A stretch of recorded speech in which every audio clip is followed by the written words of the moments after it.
Cette graisse, elle te tue un peu plus tous les jours. C'est la pire graisse au monde, et j'ai envie de dire, elle est toxique à en mourir. Alors de quoi on parle? Mais ça sort d'où ça? Bah, ça sort pas de nulle part, hein, ça sort pas de mon chapeau, hein.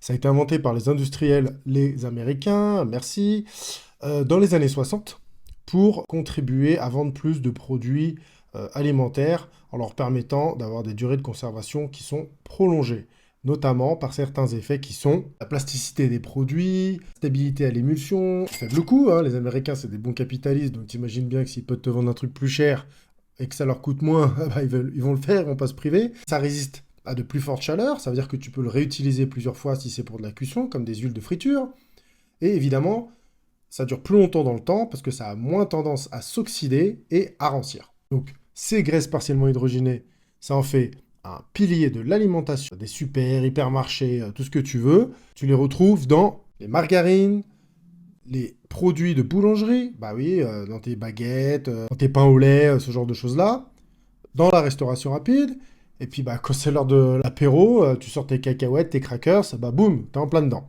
Donc t'imagines que ça a commencé dans les années 60 quand même, hein, ça fait quand même plus de 60 ans maintenant. Et c'est seulement dans les années 90 que des recherches ont commencé à établir un lien entre la consommation de ces graisses partiellement ou complètement hydrogénées, donc ces graisses transformées, et qui ont été produites évidemment de manière industrielle. Donc ça va attaquer quoi? Ça va attaquer ton système cardiovasculaire. Ça veut dire que ça va désigner chez toi, ça va engranger des troubles de la circulation sanguine cardiaque. Et autant te dire que quand tu fais du fitness, et même sans faire de fitness, le muscle le plus important, tu le sais bien, c'est quoi? C'est ton cœur. C'est la machine qui fait fonctionner tout ton corps.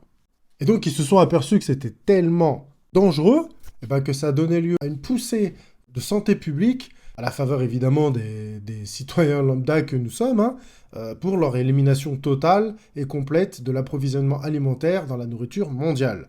Mais tu te doutes bien qu'il y a des lobbies, et les industriels, ils ont fait des petits chèques, les valises avec les billets, tout ce que tu veux, voilà, bref, les voyages, les maisons, les bateaux, ils achètent à tire-larigot, mais c'est tellement dangereux que je suis pas un fan de l'OMS, hein, mais même pour que l'OMS en parle, que l'OMS recommande de consommer moins de 1 gramme par jour pour une consommation de 2000 calories. Ça veut autant dire que 2 grammes, ça pèse pas lourd dans la balance, hein, et pourtant, il faut éviter de les consommer. L'origine de ces graisses hydrogénées, elle est vraiment extrêmement importante, étant donné leurs effets physiologiques. Tu peux en retrouver dans des produits naturels. Et oui, c'est pas parce que c'est des graisses transformées que tu ne peux pas les retrouver dans des produits naturels. Par exemple, tu peux les retrouver notamment dans la viande bovine ou dans les produits laitiers, dans ton petit yaourt, dans ton verre de lait, tout ce genre de choses-là, dans ton beurre, j'en passe et d'autres. Mais cette fabrication, elle est naturelle. Pourquoi? Parce qu'elle intervient suite à de la fermentation anaérobie dans l'intestin des ruminants, et ça ne nuit généralement pas au corps humain. Pourquoi? Parce que ça a été fait de manière naturelle. Et en général, la plupart du temps, quand c'est naturel, évidemment, ça dépend des doses, mais quand c'est naturel, ça profite à ton corps, ou en tout cas, ce n'est pas délétère. Et comme elle est parfaitement naturelle, comme moi. Donc si tu as envie d'être baraqué, même après un certain âge, parce que moi j'ai 41 ans, ouais, je suis plus un petit jeune, hein, et que tu veux rester en bonne santé, eh ben vas-y, clique sur le bouton et abonne-toi à la chaîne du fitness intelligent. Alors par contre, les graisses hydrogénées ou partiellement hydrogénées qui viennent de l'industrie alimentaire, c'est de la daube. Que l'hydrogénation soit complète ou partielle, c'est du poison, hein. Il ne faut pas chercher à utiliser d'autres mots, c'est du poison. Est-ce que ça vient des huiles végétales ou des huiles de poisson dans lesquelles ils ont enlevé les odeurs, ça a un effet dévastateur sur ta santé. Ça, je ne reviendrai pas là-dessus. Évidemment, la principale source de graisse hydrogénée que tu vas trouver, ça vient des huiles de palme ou ce genre de choses-là. C'est ce qui est le plus vendu et le plus commercialisé. Bah, comme je te l'ai dit auparavant, c'est très très bon pour les industriels parce que ça leur permet de faciliter la durée de vie de leurs produits et d'avoir une meilleure capacité à les transformer. Donc, ces aliments transformés et préparés à partir de ces graisses-là, il faut vraiment les éviter à tout prix de ton alimentation. Alors, tu vas me dire, oui, j'ai déjà un peu répondu à la question, mais pourquoi les industriels se gavent tant avec ces graisses hydrogénées? Bah, c'est simple, hein, j'ai fait une petite liste, je vais te la dire. Une durée de conservation plus longue, un plus faible coût, une capacité à résister à des chauffages répétés, une meilleure plasticité qui leur confère un avantage sur le beurre ou sur d'autres graisses qui ont tendance à être à liquide à une certaine température, notamment à la température ambiante, ce qui n'est pas le cas des graisses hydrogénées.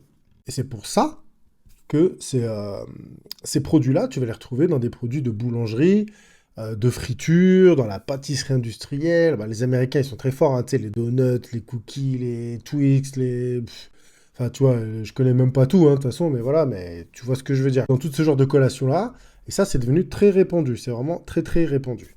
Alors, c'est sûr, hein, pour ton porte-monnaie, ça va te faire du bien, hein, tu vas manger de la bouffe en général qui est pas trop chère. Par contre, en termes de nutriments, c'est-à-dire les vitamines, les minéraux, les bonnes graisses, franchement, c'est zéro, quoi. Il y a zéro dedans, que de chi. Alors, on peut le dire, hein, clairement, ce n'est vraiment pas bon pour ta santé, même avec des quantités aussi minimes. Je te l'ai dit, pour une personne qui consommerait 2000 calories par jour, seulement 1% de ces calories devraient provenir de ces graisses hydrogénées. Ça veut dire 2 grammes. 2 grammes, mais est-ce que tu te rends compte, quoi? 2 grammes par jour, c'est ridicule. C'est quoi les implications sur ta santé de consommer ces graisses transformées, ces graisses hydrogénées? Il y a un nombre croissant de preuves qui montrent que de faibles niveaux de consommation d'acides gras transformés ont un effet délétère sur ta santé. Il y a quand même près de 5 millions de personnes qui meurent chaque année d'une maladie coronarienne due à l'ingestion, à la consommation dans leur nourriture de ces acides gras transformés, de ces graisses hydrogénées ou partiellement hydrogénées. C'est quand même énorme, juste pour, quand on dit qu'on consomme un minimum de 2 grammes par jour, j'imagine qu'elles en ont consommé bien plus, hein, mais c'est quand même très important comme chiffre. Alors ce qu'il faut savoir, parce que c'est bien beau tout ça, hein, oui, peut-être que c'est bon dans tes gâteaux, dans tes crackers et tout ça, mais il y a des effets secondaires à consommer ces graisses-là, hein, c'est pas anodin.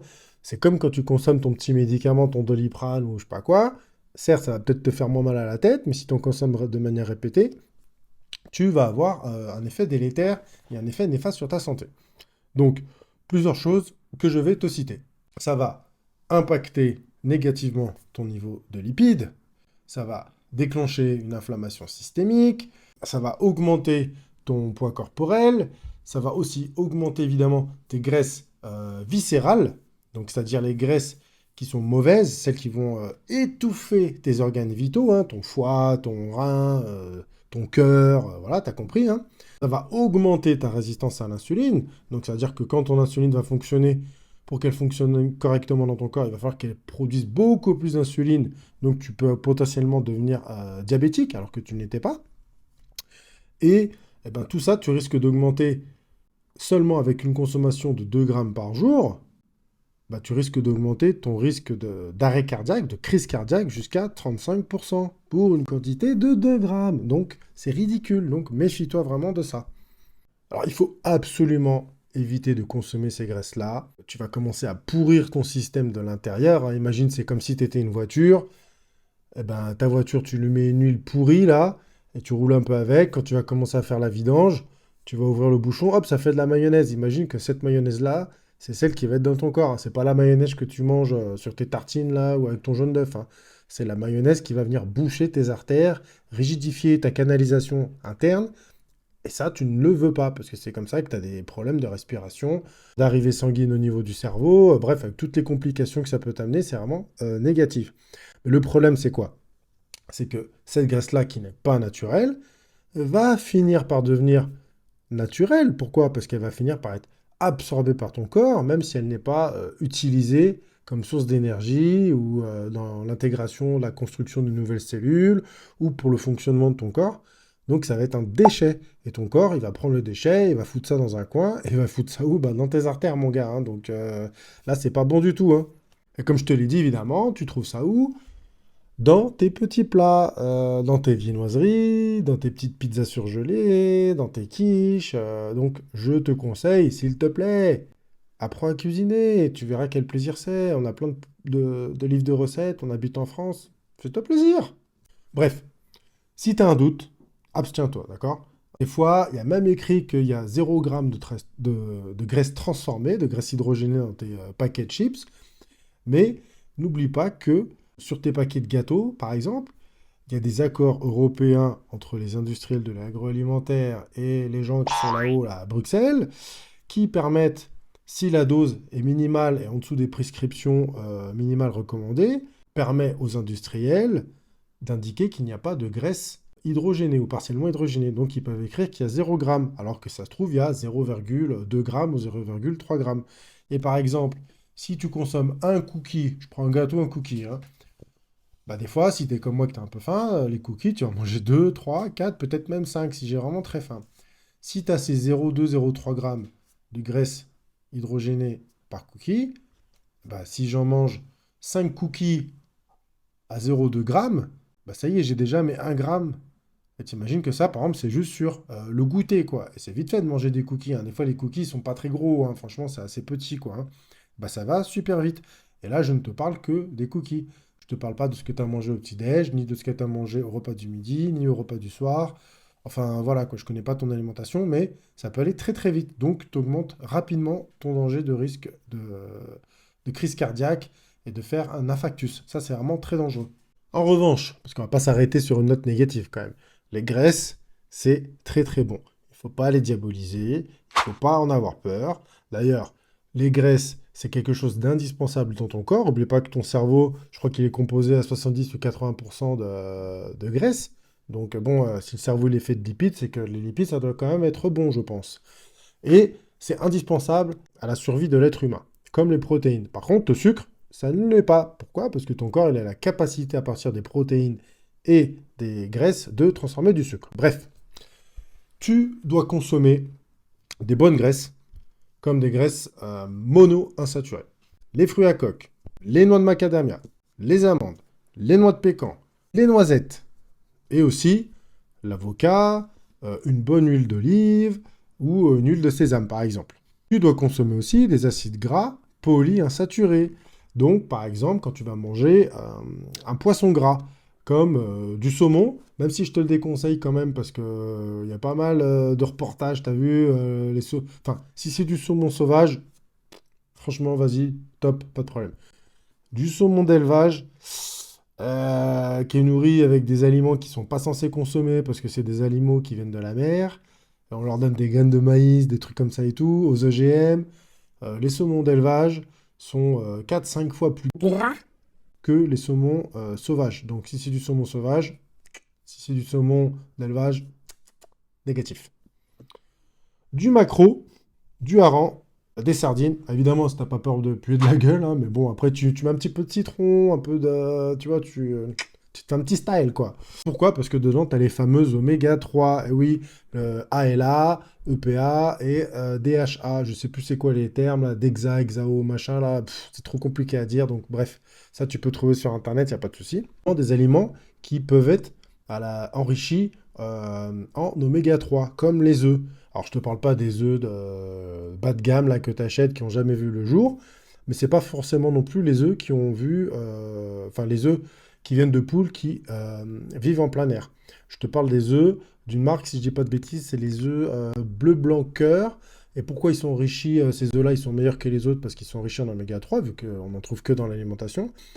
Tout simplement parce que ces œufs-là, enfin ces poules-là, parce que c'est pas les œufs qui sont nourris, c'est les poules, ces poules-là sont nourries avec des graines de lin, entre autres. Et les graines de lin sont très riches en oméga 3, bah, ça se répercute sur la poule, qui se répercute sur l'œuf, et si tu as la chance d'en manger, bah, sur toi. Donc ça, c'est bonus. Et aussi, évidemment, les acides gras saturés, qui pourtant ont mauvaise réputation, mais bon, si le corps humain, il en a sur lui, les animaux aussi, c'est que c'est quelque chose de naturel, sinon la nature ne les ferait pas. Pourquoi il faut en manger quand même? Eh ben, ce sont des aliments qui sont riches en graisses saturées, qui représentent un apport intéressant en vitamines A, D, E et K. Et c'est parfois manquant justement dans ton alimentation, lorsque tu es dans une alimentation générale. Si tu consommes pas de viande, enfin que tu consommes de la viande mais qu'à chaque fois tu veux pas manger la graisse qui est dedans, bah, tu te prives de certaines vertus de ces graisses saturées. Donc c'est un point à réfléchir. N'hésite pas à manger des graisses que tu ne vois pas tous les jours, mais qu'il faudrait que tu consommes. C'est-à-dire des graisses qui restent solides à température ambiante, des graisses saturées, saindoux, la graisse de porc, graisse de canard, bah, tu fais ça avec des petites pommes de terre, tu vas m'en dire des nouvelles, tu vas plus jamais quitter ce genre de truc-là pour préparer tes plats, ça c'est sûr. Et tu en retrouves aussi évidemment des acides gras saturés dans le beurre, dans tes produits laitiers, non écrémés, hein, évidemment, parce que si t'enlèves la crème, il n'y a plus la graisse, donc t'enlèves tout ça. Dans le lait entier, trop bon, le vrai goût du lait, ça, si tu peux trouver du lait entier microfiltré, si tu connais pas, essaye, tu m'en diras des nouvelles. Dans certains yaourts, hein, dans des fromages, dans de la crème fraîche. Et puis si tu en profites, je te le dis, de manger des produits laitiers, n'hésite pas à consommer du lait fermenté, qui sont riches en prébiotiques et qui vont te permettre d'améliorer ta flore intestinale et donc d'avoir un meilleur microbiote. Ça veut dire que tu vas mieux digérer, mieux évacuer les mauvaises bactéries, mieux assimiler les bons nutriments pour ton corps, et ça, c'est vraiment que du bon. Aussi, il y a d'autres acides gras saturés que tu peux trouver parce qu'ils sont présents dans des produits d'origine végétale, comme des huiles de noix de coco ou de certaines huiles de palme. C'est pas parce que c'est de l'huile de palme qu'il faut la négliger, c'est ce qu'on en fait qui va faire que ça devient plus ou moins négatif. Mais l'huile de palme et l'huile de coco, consommée en certaines quantités avec les acides gras qu'ils contiennent, c'est une très bonne chose. Maintenant, si tu veux connaître les meilleures sources de lipides, je t'invite à retrouver la petite vidéo qui va se trouver ici.